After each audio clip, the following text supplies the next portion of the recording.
Today, we look at a boxer who was one of the prominent black heavyweights during the late 1800s. How good was Old Chocolate George Godfrey?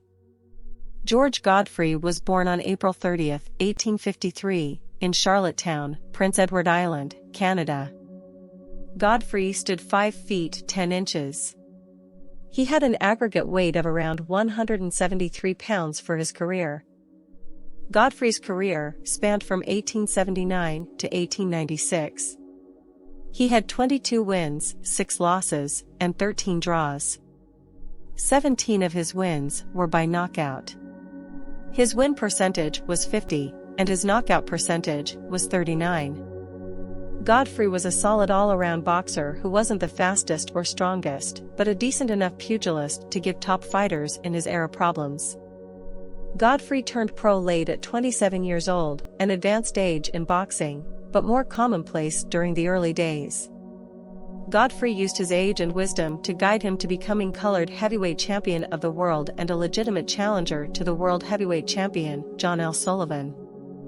Godfrey's first real test came in his 5th fight on June 5, 1882, when he took on a future Hall of Famer, Jake Kilrain, a famous bare-knuckle fighter. The two men fought to a 3-round draw under the Marquess of Queensberry rules.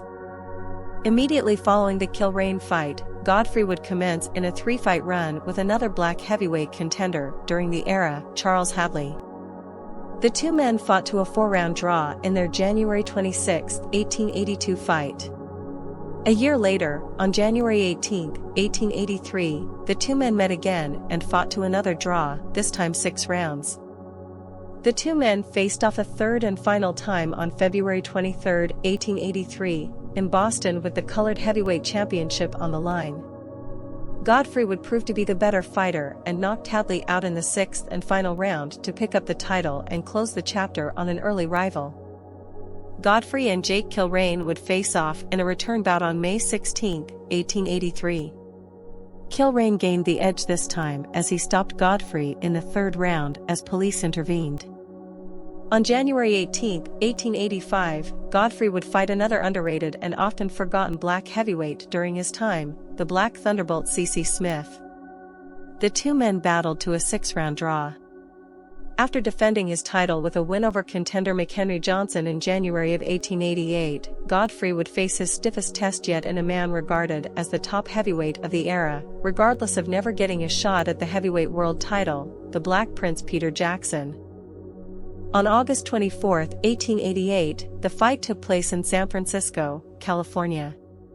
This was one of Godfrey's best performances as he rose from a 2nd-round knockdown to match the larger and more skilled Jackson punch for punch.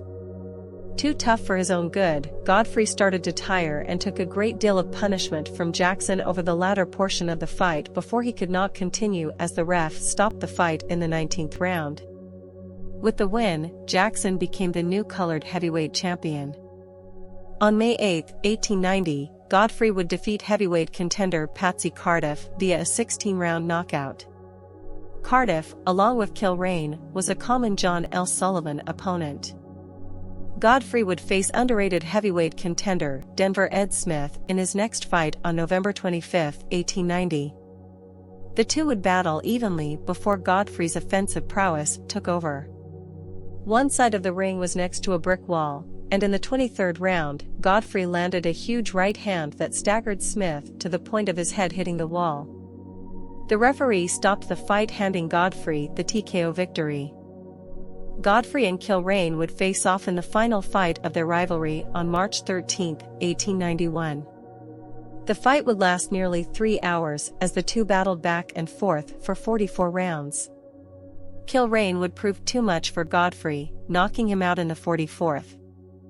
After knocking out C.C. Smith in an August match, on October 31, 1892, Godfrey would step in the ring with another all-time great fighter, the California Terror Joe Koinski. At 39, the more seasoned Godfrey opened a bad cut on Koinski's eye and dropped him several times. The 24-year-old Koinski was a very skilled competitor and continued to battle back, closing Godfrey's left eye. In the 15th round, Koinski landed a huge right hand that Godfrey could not see, knocking him out cold. In his last signature fight, the now aging Godfrey faced an all-time great Irish fighter, Peter Marr. The match took place on May 28, 1894, in Boston. The younger Marr largely dominated Godfrey, who could not find another gear. Marr knocked him out in the 6th round. From then on, Godfrey would be known as Old Chocolate. Godfrey won his final 2 fights and retired from the sport in 1896, having fought a number of the best fighters from his time. The opportunity for a world heavyweight title shot never came, but Godfrey left his mark as an older fighter with a good enough pedigree to hang with the younger contenders of his era.